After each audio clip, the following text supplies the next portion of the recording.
Hello, Simon here, and today I want to report to you the story of the court ruling from Portugal regarding the RT-PCR tests for the detection of infection with the SARS-CoV-2 virus.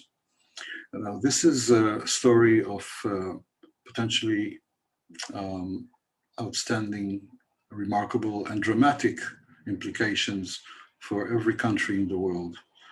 And surprisingly or not, the mainstream media everywhere did not pick this story up. So we are going to remedy this now. So the heroes in this story are 4 German tourists, the RT-PCR test itself, and the Court of Appeals in Lisbon.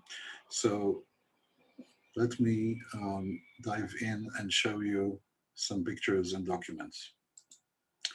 So these are the Azores, the archipelago in the midst of the Atlantic Ocean. And this is an autonomous region, which is, it belongs to Portugal. And this place was destination for 4 German tourists who decided to have their vacation there. So they flew in, and prior to their departure from Germany, they took the RT-PCR test in Germany, and all 4 of them were found negative in this test.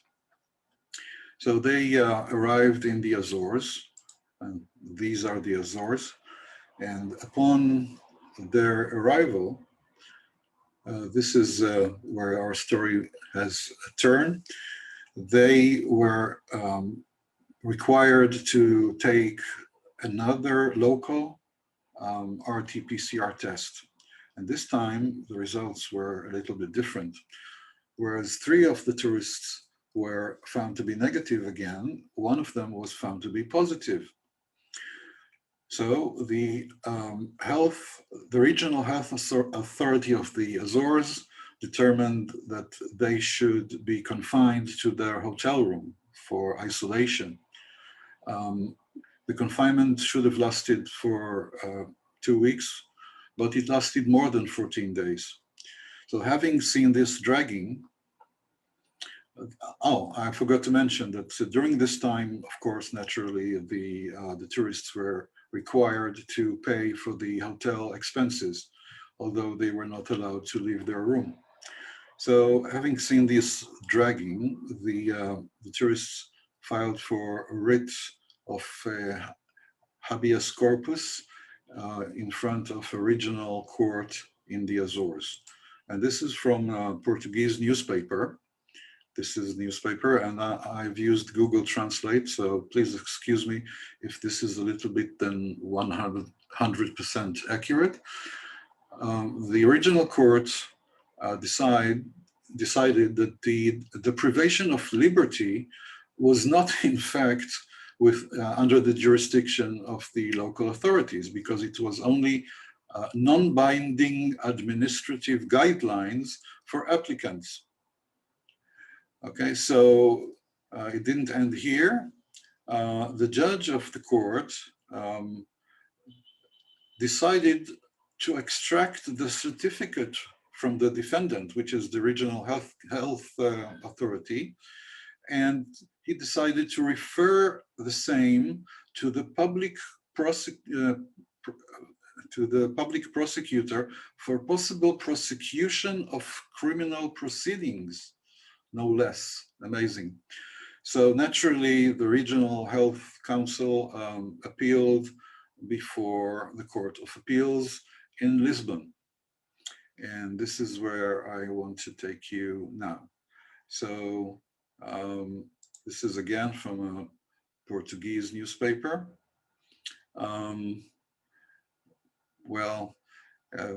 This is from the 17th of November, but here is the actual, sorry, here it is.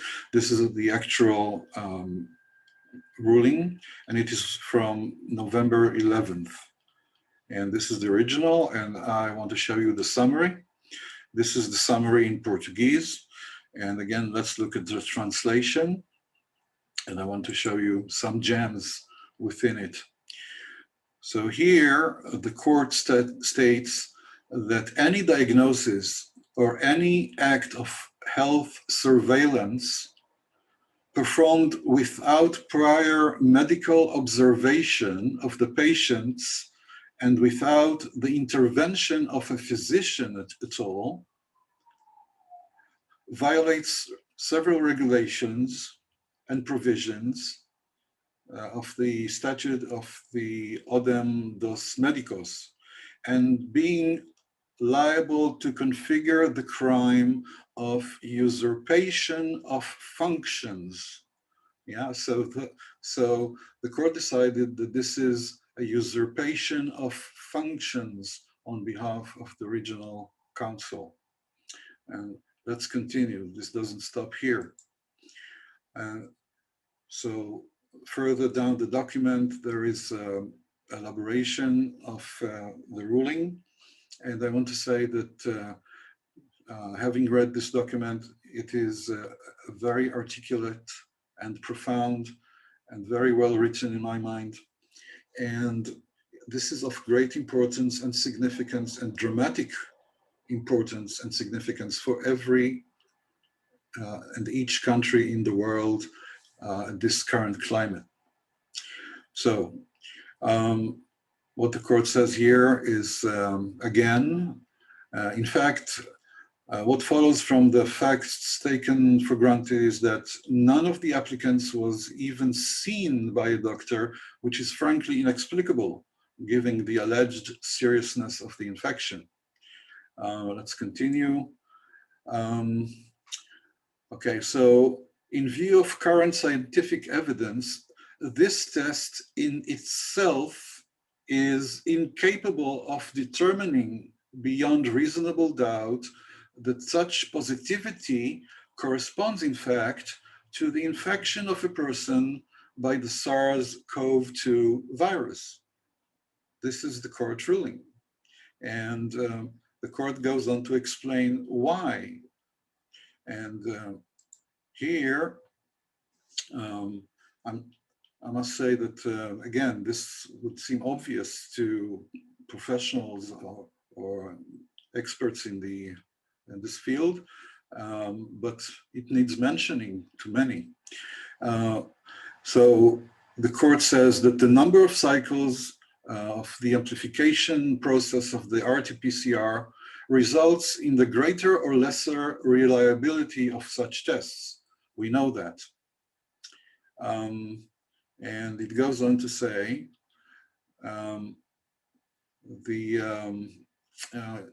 it specifies a scientific document by Rita Jafar et al., which I'm going to show you now. This is it. This time we need no translation. This is from the Journal of Clinical Infectious Diseases, Oxford Academic.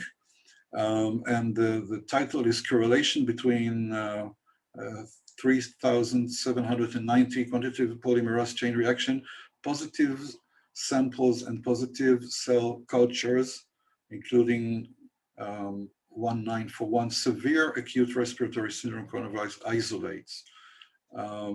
So the highlight of this is it can be observed that at cycle threshold equals 25, up to 70% of patients remain positive in actual cultures. And at cycles threshold equals 30, this value drops to about 20%. At cycles threshold equal 35, the value we use to report a positive result for PCR is less than 3% of cultures that are positive.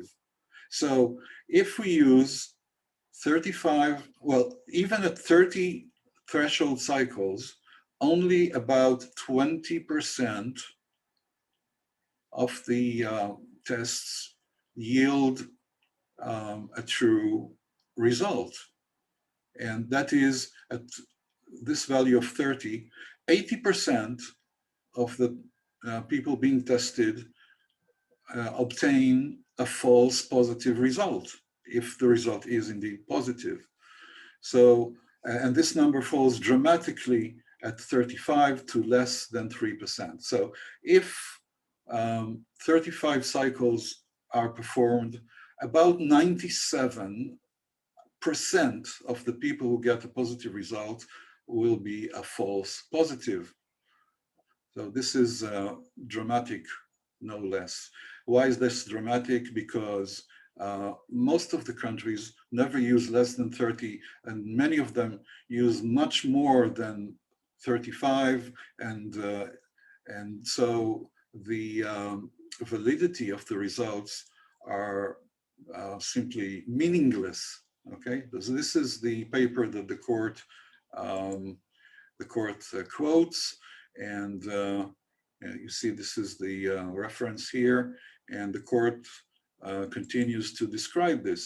Again, the 25 is 70%, and at 30 it's 20%, and at 35 it's 3% of the samples remain positive. So the court is wise enough to be able to read the scientific paper and understand it very well. And we know that everyone who is skilled in this art knows that this number is critical for the result being meaningful. So this means that if a person, the cycle of 35 or higher, as in most laboratories in the US and in Europe, the chances of a person being infected are less than 3%. The probability of a person receiving false positive is 97% or higher. What follows from these studies is simple.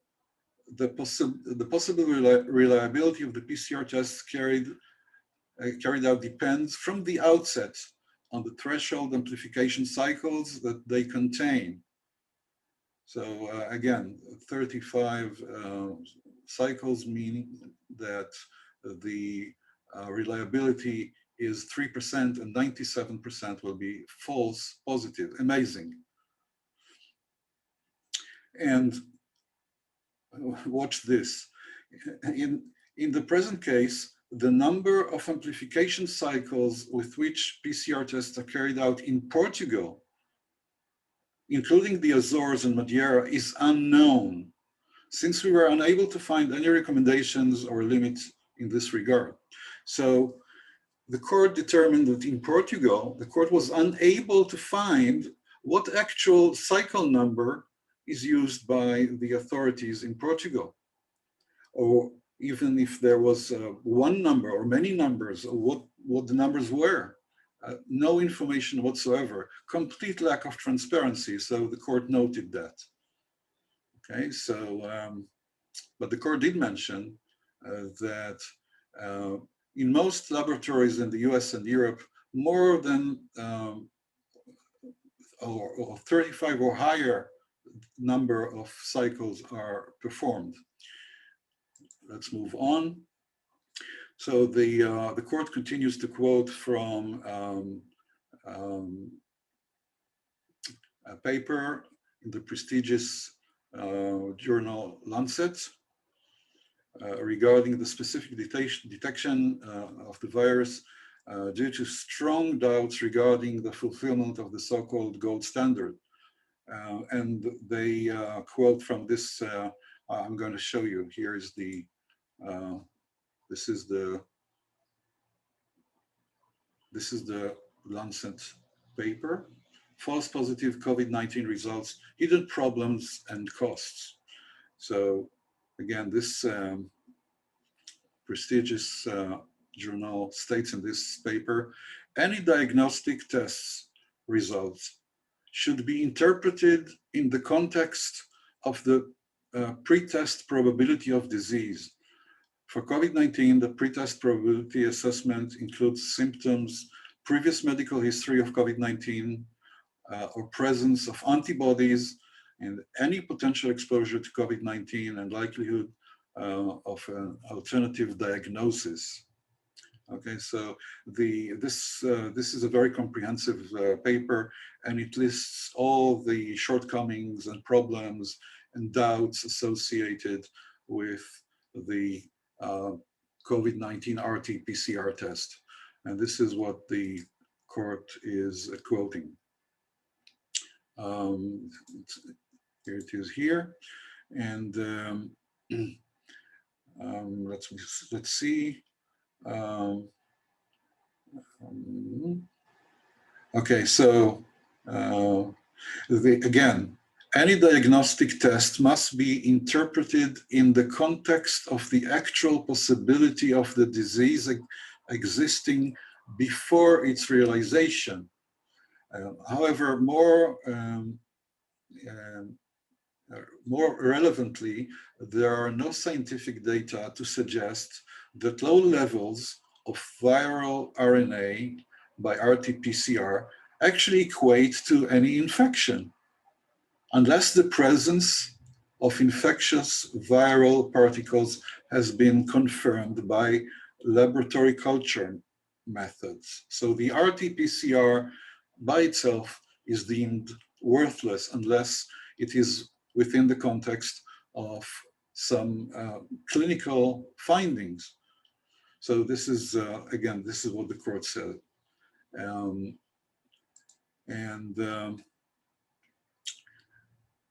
Finally, with many scientific doubts expressed by experts in the field, which are ones that matter here as to reliability of such tests, ignoring the parameters of their performance, and there being no diagnosis made by doctors in the sense of the existence of infection and risk, it would never be possible for this court to determine that the 4 German tourists had higher risk exposure. Okay, so bottom line is the appeal of the autonomous region of the Azores is rejected, and the restitution of liberty to the 4 tourists was immediate. So this is this court ruling is of paramount importance and significance, and apparently the mainstream media hasn't picked it up, and we are doing it here. So thank you for being with me. I hope this was helpful, and I certainly think that it has it needs to be brought to the attention of people all over the world, because this is just earth-shattering, no less. Thank you very much.